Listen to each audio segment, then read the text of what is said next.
Hey, Minnesota boy here. I'm in the Minnesota Valley National Wildlife Refuge, and I'm out here to do another one of the Caches and the Hike, Bike, Run With Me series put out by my good friend, Master Sergeant USMC.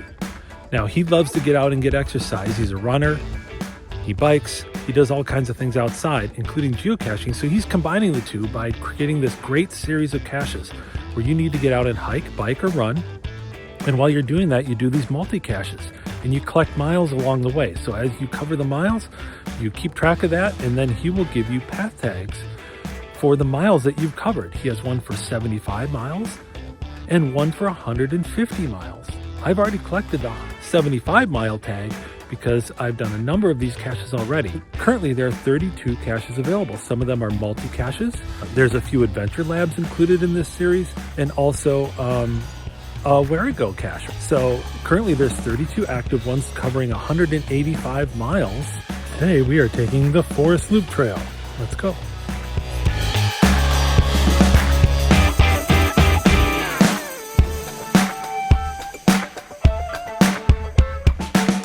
In this Hike, Bike, Run With Me series, I have done two of those things really, although maybe I've done a little bit of running here and there, but mostly hiking and biking. I use my bike on a couple of the longer ones because some of them are quite long.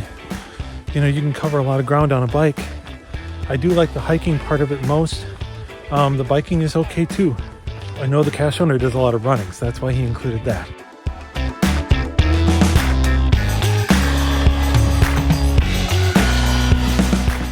On all of the geocaches in this series, there are different waypoints that you have to get to along your hike or your bike or your run.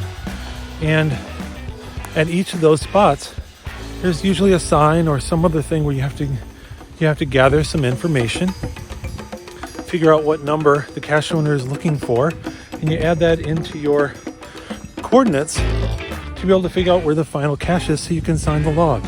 Each of the waypoints is well described and easy to find, and it'll be a great time out on the trail.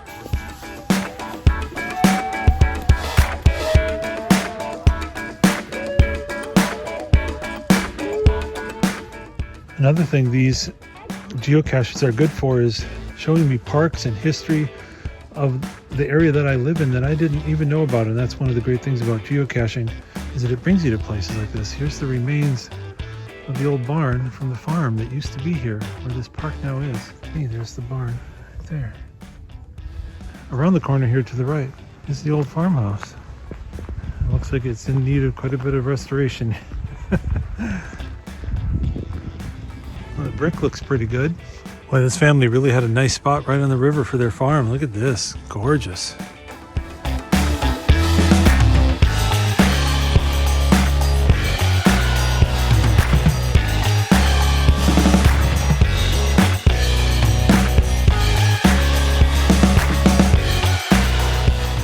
That's pretty cool. It's been a long time since I've seen a possum in the wild. That was neat.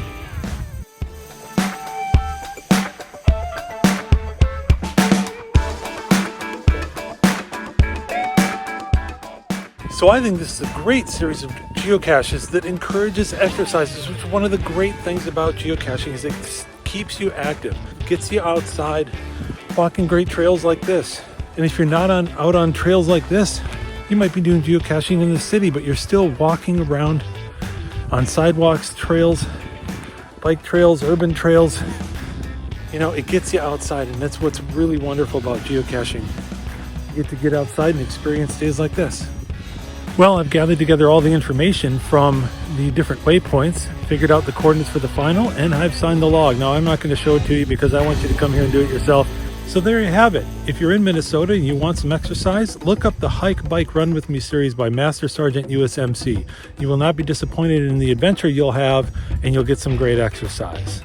Thanks for coming along with me on this geocache adventure. I'll leave a link to my list of the Hike, Bike, Run With Me series in the description of this video, so you can find them easy.